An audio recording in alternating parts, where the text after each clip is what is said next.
So where are we? Where am I called? Where are we talking from? Jonesport, Maine. Jonesport, Maine. And how long have you been living? It's in the northeastern section of Maine. And how long have you been living there for? 51 years. And how did you end up in North? Will you say? No, northeastern. It's where the sun rises first in the U.S. Wow. So how did you end up there?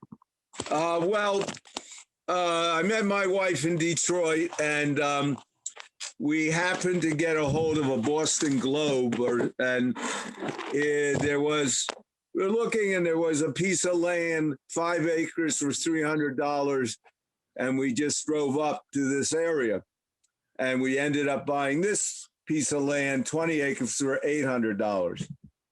So you got 20 acres of land, $800 for $800 in the middle of some beautiful place in Maine where the sun rises first. Yeah, that's right. Yeah. What lessons do you learn from having to farm your own land? Well, one is the aspect of the nace of how things know what to do when you plant the seed, and how things are so formulated with exactness, and you can't turn it down, as far as Adis Hashem. Yeah, it's interesting how, in the city, which thank God you've been away from for a while, the world has gone crazy.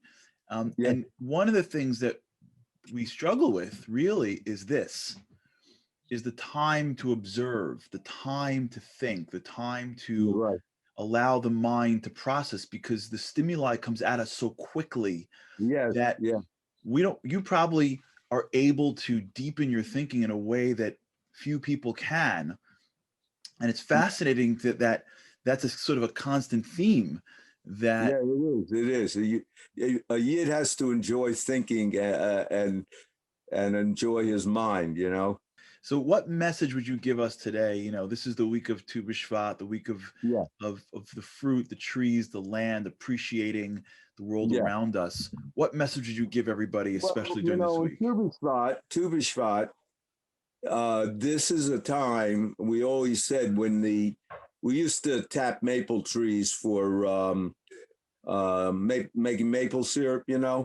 So Tu B'Shvat everything looks more or less not alive. There's no leaves on the trees.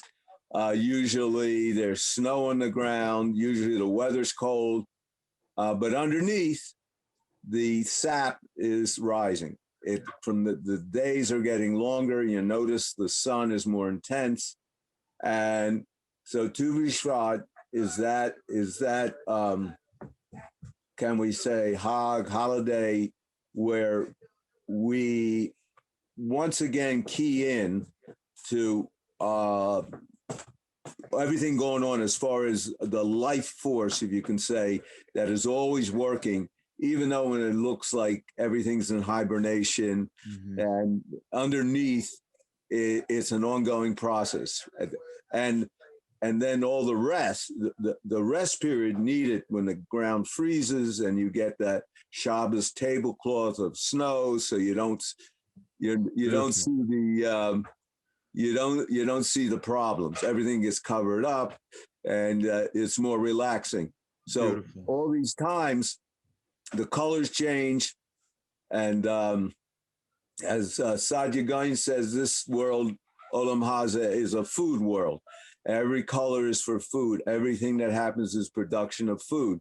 So we see in the fall, everything starts to turn brown, and all these colors are relaxing because a person can't have a continued intensity. He has to have a rest from intensity. There has to be periods of intensity and periods of rest, and both on a seasonal scale and then our weekly scale, where we have Shabbos, where we have to pull out, just like Hashem pulls out in a temperate climate.